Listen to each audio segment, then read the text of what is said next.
They touched Miss Ledford on the breast with the cold metal pliers. And if you listen to the tape, you'll hear those pliers being replaced in the toolbox a few seconds later. Oh, what did you touch her on the breast for with a pair of pliers? To shock her with the cold metal. 1947, Lawrence Bittaker and Roy Norris met in the California men's colony while serving their time for robbery and assault. They became friends and discovered they shared very similar interests, young women, particularly teenagers. They became close and started sharing their fantasies of dominating, torturing, and raping these girls. But it didn't stop there. They began plotting realistic ways to abduct women in order to torture and rape, and even settled on the ages they were more interested in, which were 13 to 19 years old. They thought the younger the women, the easier it would be to dominate them. Who were these men and how did they end up in prison sharing these sick fantasies with each other? Let's start with the oldest of the two, Lawrence Bittaker. Lawrence Bittaker was born in Pittsburgh, Pennsylvania on September 27, 1940. Shortly after being born, he was given up for adoption and taken to an orphanage. He was then adopted by George Bittaker and his wife. George Bittaker worked in the aircraft industry, and because of World War II, he had to move around for his job a lot. So during Bittaker's early childhood, they lived in Pennsylvania, Florida, Ohio, and finally California. So even though he was adopted, he had very big abandonment issues, fueled by the fact that they moved around so much, he couldn't make any real friendships. Since the age of 12, he was arrested multiple times, mainly for shoplifting. He wasn't careful about being caught, meaning he didn't really care he was doing something wrong. He did just what he felt like, and did it mainly to get attention, something quite common among those with abandonment issues like his. During his teenage years, he continued getting into minor problems with the police. He was arrested several times, mainly for robbery. It was also during his high school years that it was discovered that Bittaker was very intelligent. He had an IQ of 138, which is basically genius. Like a lot of people with high IQs who aren't given a specific education, he found school to be useless. Because of this lack of challenge, he ended up dropping out in 1957 without graduating. But after dropping out of high school, his days of shoplifting turned into auto theft. He was also involved in a hit and run, and he evaded arrest multiple times. At one point, he would actually be sent to the California Youth Authority until the age of 19, but once he was let out, he'd be arrested. This went on for years during his early 20s. During one of these trials, medical examinations determined he was paranoid and borderline psychotic. However, he always seemed to be paroled early and back out in the streets soon after his sentences. The final straw which sent him to the California men's colony, where he would meet Norris, was in 1974, when he tried to steal a steak from a supermarket. Although he was charged with attempted murder and shoplifting, he was convicted of assault with a deadly weapon, meaning his sentence was much shorter. So let's talk about Roy Norris now. Roy Norris was born on February 5, 1948 in Greeley, Colorado. His father was a scrapyard worker and his mother was a housewife, which is what would be expected of her in the 40s. His parents were not married when they found out they were pregnant, so again, because it was the 40s, they actually had to get married out of social pressure. This is something they'd actually blame on Norris while growing up, which would explain his very low self-esteem. Apparently they neglected him quite a bit as well. There was never enough food in the house, he'd rarely get new clothes. He said his parents would often blame him for things he hadn't done as well. Norris moved around a lot too, but not with his parents. His mother suffered from an addiction to drugs and was unfit to take care of her son, so he'd regularly be sent to different foster homes over the years, where it's suspected he was abused both mentally and sexually. Again, psychiatrists think this is a key part in his personality disorder. His very low self-esteem, isolation, and history of abuse would play a big role in his very sadistic sexual tendencies. Unlike Bittaker's relatively harmless behavior as a teenager, Norris was a bit more troubled growing up. When he was 16 years old, he went to a relative's home for a visit. She was a 20-year-old woman. Norris made sexual approaches to her, and she kicked him out of the house.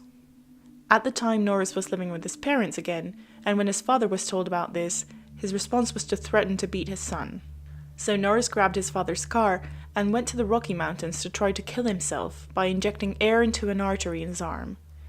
His attempt failed, and the police later found him and took him back to his parents, where they once again began reminding him he was unwanted and they didn't care for him. The next year, at 17 years old, he dropped out of high school to join the Navy as an electrician. He was sent to Vietnam, and while he was there, he began consuming marijuana regularly. This is the time where he also began attacking women. These two reasons were enough for the Navy to kick him out and send him back home. When he got back to California in 1969, Norris began committing crimes almost immediately. Shortly after he got back, he tried to rape a female taxi driver. He was charged with rape, assault, and attempt to commit rape, but 3 months later, he was out. Soon after that, he tried to break into a woman's house after she refused to let him in. A few months later, he also attacked a student from the San Diego University who he'd been stalking. He grabbed a rock, hit her on the head, and then bashed her head against the sidewalk as well. She miraculously survived, and Norris was charged with assault with a deadly weapon. He was sent to a mental hospital after psychiatrists considered he was a danger due to his schizoid personality.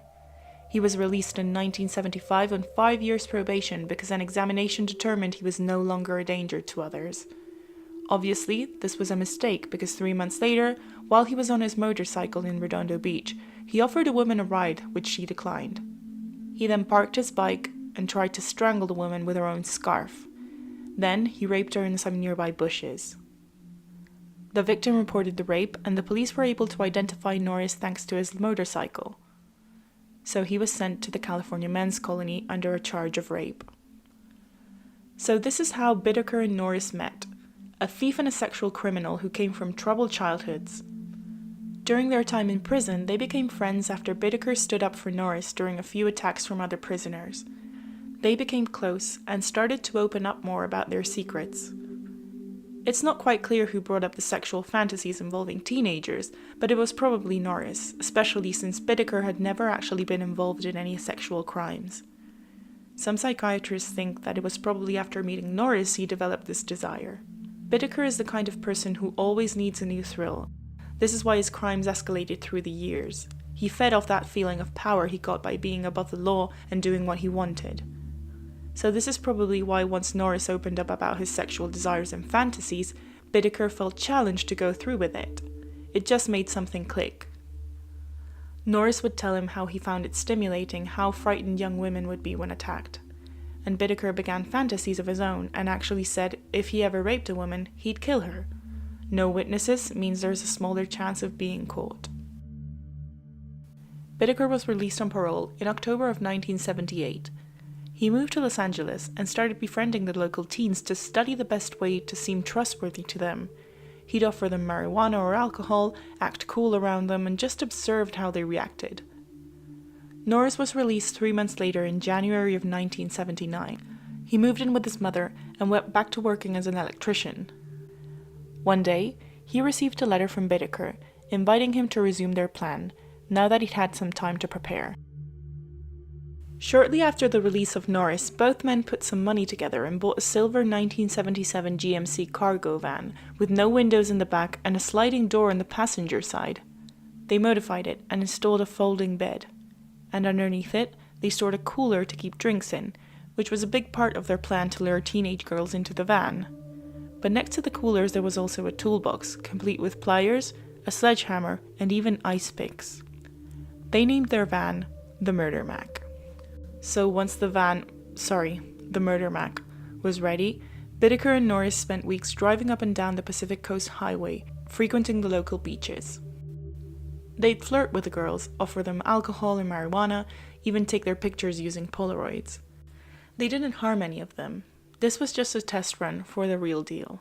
They wanted to study the best areas, the best method, and the best excuse to kidnap teenage girls. This area was full of hitchhikers. Young girls would catch rides to the beach or in between towns, so there was always a target for Norris and Bittaker. They found a fire road deep into the mountains, an area which was actually gated and locked, but Bittaker took out his handy toolbox and snapped the lock off. On this fire road there were actually areas which couldn't be accessed by vehicle. They had to be trailed on foot. There was also a large number of canyons and cliffs in this area, which were perfect to dispose of bodies. Whatever wasn't hidden enough once dropped off a cliff would be taken care of by the wild animals. So they started doing these test runs with the girls they picked up at beaches up to the mountains. Again, none of these girls were harmed as they were only being used to test out how long it would take them to drive there, how long they could keep them distracted with pot and alcohol, all these things. Most of these girls were teenagers looking to break some rules, so they would willingly get into the van with two middle-aged men. But just in case any of them resisted, they had a backup plan. Norris would hide in the back of the van and snatch a girl from the sliding passenger door if necessary. The radio was also on point. They were planning to turn up the volume to block out any screaming. The plan was all set to go. On June 24th, 1979, Lucinda or Cindy Schaefer was leaving a church meeting at Redondo Beach. She was 16 years old, blonde, and had blue eyes. As she was walking home, Bittaker and Norris spotted her and drove up to her. They offered her a ride, but she declined. So they parked a little further up the road, and Norris pretended to be leaning into the van from the sliding door, so Cindy couldn't see his face. When she passed the van, Norris grabbed her from behind and dragged her inside, while Bittaker drove off, turning the radio up loud. While they drove to the hideout in the San Gabriel Mountains, Norris tied Cindy up and covered her mouth with duct tape. Once in the mountains, Norris raped her while Bittaker gave them some privacy, and after a while they switched places so Bittaker could rape her as well. Norris actually raped her once more before trying to strangle her with his own hands, but apparently he couldn't do it and actually had to run off and throw up somewhere. Bittaker then took over and strangled her until she started convulsing. Then he went into the toolbox and got a coat hanger and twisted it around her neck using pliers. It wasn't long before she died. After raping and murdering her, they wrapped her in a shower curtain and threw her off a canyon for the wild animals to deal with the remains. On July 18, 1979, Bittaker and Norris were driving through the Pacific Coast Highway and came across Andrea Hall, who was an 18-year-old hitchhiker. This time, they tried something different. Norris hid in the back of the van while Bittaker stopped and offered Andrea a cool drink. It was a hot summer day, so Andrea accepted. As she was reaching to the back of the van for the cooler, Norris jumped at her and grabbed her. She put up quite the fight, but regardless, they were able to get her into the van, tied her up, and made their way to the San Gabriel Mountains. They raped her several times, and at one point Norris thought he saw headlights, so they decided to go even deeper into the mountains. This is where Bittaker begins to show his cruelest behavior. He made her walk naked up a hill and then made her pose for Polaroid pictures in several positions. Norris left to go buy some beer at some point, and when he got back, Bittaker had already killed Andrea. He had more pictures, including some of her face in complete terror. Apparently, he had asked her to list the reasons why he should let her live, and had immediately stabbed her in the ear with an ice pick, actually reaching her brain. Then, he inserted the pick in her other ear and stepped on it. After that, he strangled the little life she had left in her and threw her body off another canyon, just like they'd done with Cindy. On September 3rd, 1979, Jackie Gilliam and Leah Lamp were 15 and 13 years old.